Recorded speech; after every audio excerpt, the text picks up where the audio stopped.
Good morning friends. আজ আমি চলে এসেছি আমার স্ত্রীর রান্নাঘরে। আমি কুমার আর আমার স্ত্রী চৈতি। আজকে আমরা মাটন কষা রান্না করে দেখাবো একদম হোমমেড স্টাইলে। আজ রবিবার সকালবেলা গরমটা বেশ কম, তাই হঠাৎ সকালে ঠিক হলো মাটন কষা করা হবে। চলে এলাম মাটনের দোকানে। এখানে আমার অনেক পুরনো দোকান। গুড মর্নিং বলছে। আমাদের এখানে অনেক পুরনো দোকান, মাংসের দোকান। সেখানে এসেছি, একটু মাটন নিয়ে যাচ্ছি অল্প দাম। আর রেওয়াজি মাটন, ওটা দিয়ে মাটন কষা হবে। দেখা যাক এরপরে কি করা যায়।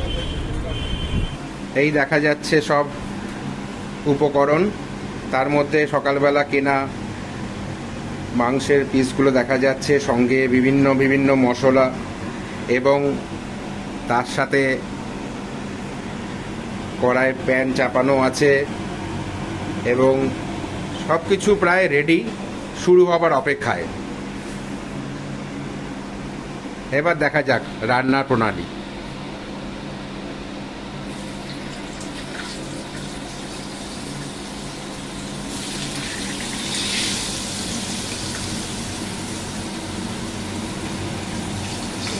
আলুগুলো সবে দিয়ে দেওয়া হলো।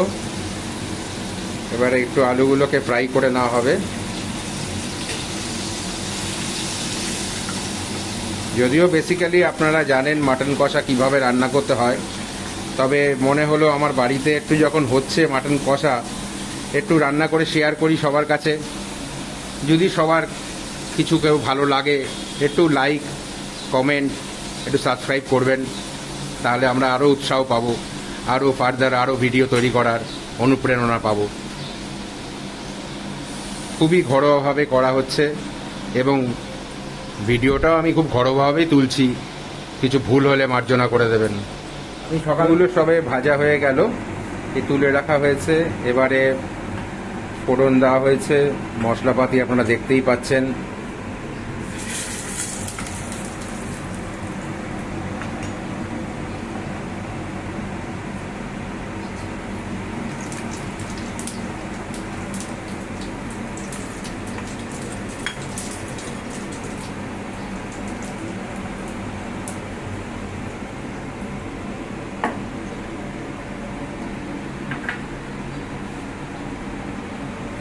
এবার পেঁয়াজ ছাড়া হলো, পেঁয়াজগুলো একটু ফ্রাই হবে, একটু লালচে লালচে হবে।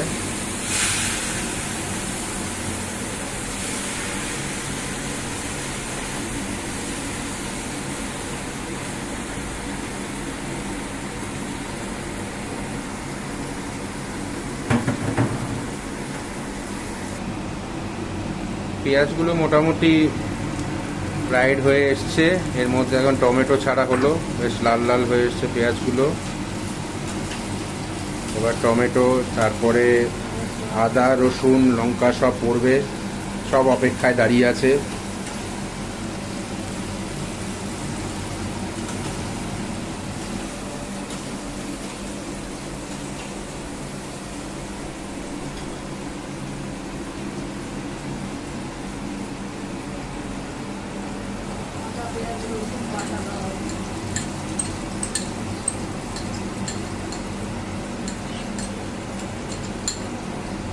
আদা, রসুন, পেঁয়াজের পেস্ট দেওয়া হলো।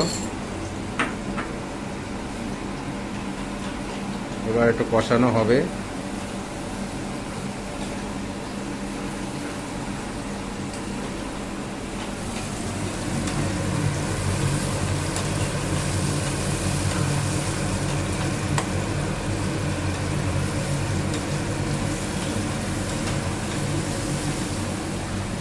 বেশ গন্ধ বেরোতে আরম্ভ করেছে।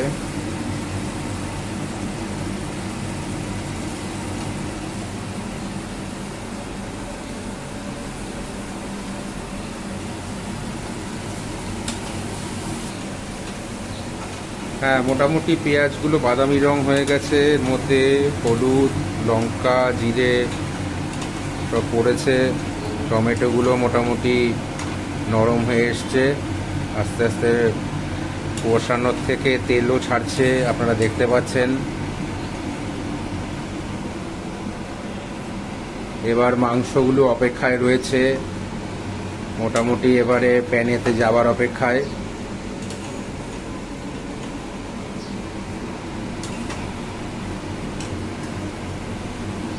আমরা অবশ্য একটু বাঙাল মানুষ, আমরা একটুখানি তেলে ঝালে মশলায় রান্না বান্না করে থাকি, সেইভাবে খেতে পছন্দ করি।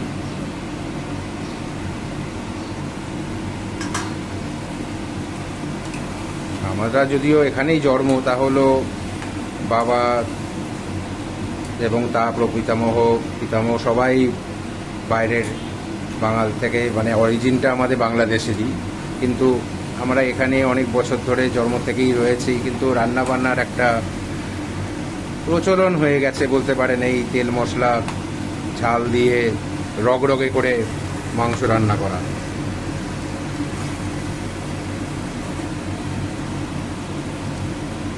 আর একটু পছন্দ করি একটু রেওয়াজি খাসি যদি হয়, তাহলে তো আর সোনায় সোহাগা একদম।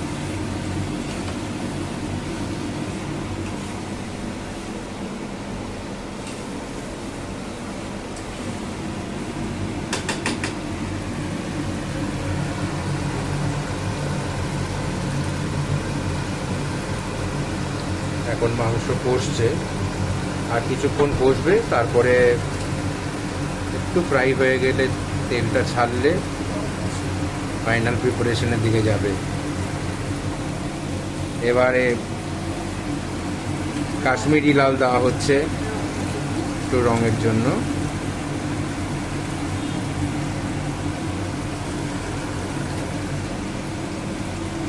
খুব বেশি ঝাল হবে না, কিন্তু এতে অনেকটাই রঙটা অনেকটাই সুন্দর হবে বুঝতে পারেন। তো মাটন কষা একটুখানি রং সুন্দর না হলে ভালো লাগে না, প্যাকাশে টাইপের রান্না ভালো লাগে না একদমই।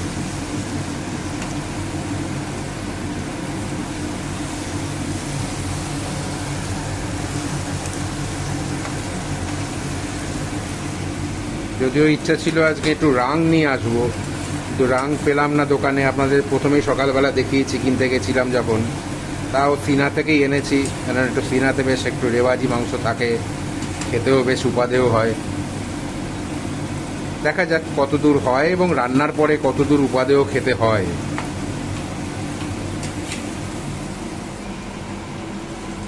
মাংসের মধ্যে এবার একটু সামান্য চিনি দেওয়া হচ্ছে, একটু মিষ্টি কিছুতে না দিলে ঠিক স্বাদ আসে না, সামান্য যদিও। তার সাথে একটু গরম মশলা, এটা আমি আমার দেখেছি মা ঠাকুমারা প্রথম থেকেই আমাদের ঠিক এই গরম মশলাগুলোকে বেটে দেওয়া হতো না, থেতো করে দেওয়া হতো। বড় বড় দারচিনি, এলাচ, লবঙ্গ দেখা যাচ্ছে, এগুলোকে সব থেতো করে দেওয়া হবে। এবার চিনিটা একটু দিলে তাতে একটুখানি রঙটা আরও সুন্দর হয়, টেস্টটাও বাড়ে অনেকটাই। এবার মাংস প্রায় হয়ে এসছে, এবার একটু গরম জল এই কষানোর মধ্যে দিয়ে দেওয়া হচ্ছে।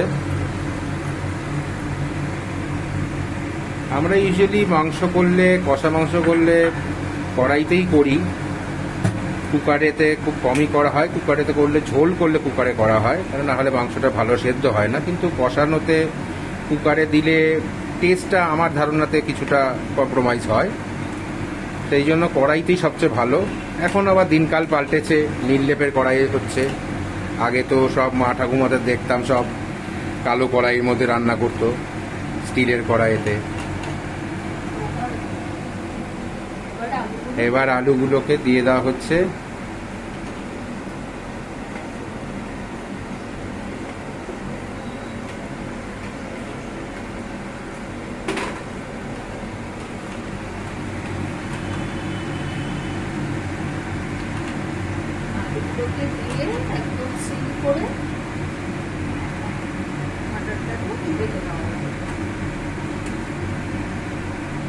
হয়তো শুনতে পাচ্ছেন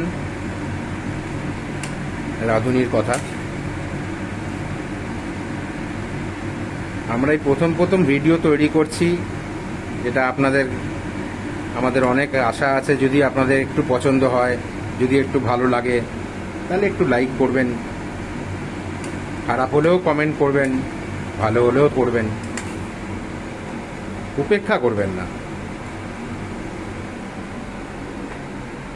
এবারে মোটামুটি হয়ে এসছে। এবার এটা ঢাকনা পড়ে গেল, এবার এটা সিম করে ঢাকনা দিয়ে দেওয়া হয়েছে। এবার এটা 45 মিনিট মতন এখন থাকবে, এটা যাতে সুসিদ্ধ হয় এবং পারফেক্ট রংটাও যাতে চলে আসে। সেদ্ধ করে তারপরে আমরা আবার ফিরে আসছি। ততক্ষণে এখন প্রায় 12টা বাজে। ব্রেকফাস্টেরও সময় না, লাঞ্চেরও সময় না, ইন বিটুইন। এখন বরং একটুখানি চা কফি খেয়ে আসুন, খেয়ে এসে তারপর আপনাদের সাথে আমি জয়েন করি। হয়ে গেছে, অলরেডি ঢালাও হয়ে গেছে, এই আপনাদের দেখাচ্ছি। একদম পারফেক্ট মাটন কষা, দেখলেই মনে হচ্ছে ভালোই হবে, খেতেও ভালোই হবে, কিন্তু সেটা তো আপনাদের স্বাদ দেখাতে পারছি না, দেখেই খালি, আর কিছু করার নেই, খালি দেখালামই। আশা করি ভালো লাগবে। হয়তো আমাদের ভিডিওটা ভালো লেগে থাকলেও থাকতে পারে। এই আমার কুক, আমার মিসেস, আমাদের তরফ থেকে, চৈতি এবং কুমারের তরফ থেকে ভিডিওটা এখানেই শেষ। এবং যদি পছন্দ হয় তবে লাইক করবেন, কমেন্ট করবেন, শেয়ার করবেন, সাবস্ক্রাইব করবেন যদি আপনাদের ইচ্ছা হয়, কিন্তু দেখবেন প্লিজ। টাটা।